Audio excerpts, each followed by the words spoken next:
Hello. Thank you for joining me for my Thursday continuation of my Bible study. We've been looking at 1 Corinthians, and today we're going to look at 1 Corinthians chapter 8. It's a rather short chapter, only 13 verses, but it makes a very good point. See, the setting, if you will, is there in Corinth, or a town in Greece, where there are Greek gods, Greek idols. Those idols were worshipped. They're not false gods, we know that, but in that community, they were seen as real gods. And so food was sacrificed to them. So the issue that Paul is taking up with Corinthian Christians is about food sacrificed to idols. Is it okay to eat it, or is it not? And honestly, the answer is, it depends. And we say that out of respect.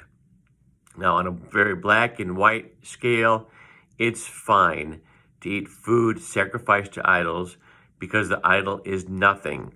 We're all children of God. We believe in the one true God. And Paul makes that point here again in chapter 8. There is one God. We believe in him. This food wasn't sacrificed to any real God. It was sacrificed to a piece of stone, an idol, a piece of wood, whatever. Nothing that is real. So for believers to say, well, why waste the food? I'll eat it, is fine. So for believers to eat food sacrificed to idols, Paul was saying is just okay. But where it kind of depends is some Christians in their faith walk aren't there yet. They're uncomfortable eating anything sacrificed to an idol because it was simply sacrificed to an idol, and we shouldn't have anything to do with that. So they felt it was wrong to eat food that was sacrificed to an idol, which they're free to do as well.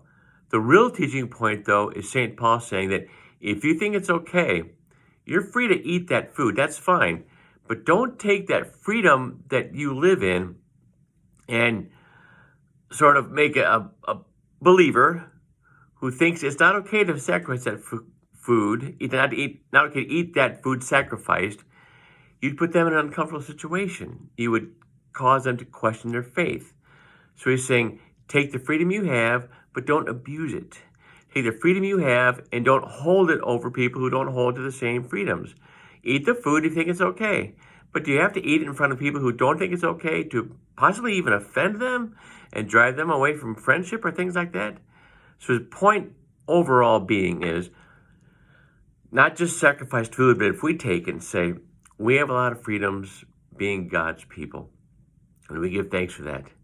And there are a lot of different historical aspects to the Christian church.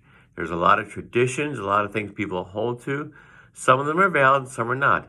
But you know what? If they are valid to a believer, but not valid to you, that doesn't give you freedom to hold it over their head and say, well, I'm freer than you, or I love God more than you. That's not the case. People are just at different places in their faith walks. That needs to be respected. It's great wherever you are. Respect others. Don't take your freedom and use it to belittle people who aren't there yet, who are holding to something. Maybe they shouldn't, but they're just not where they would maybe be a good place to be yet.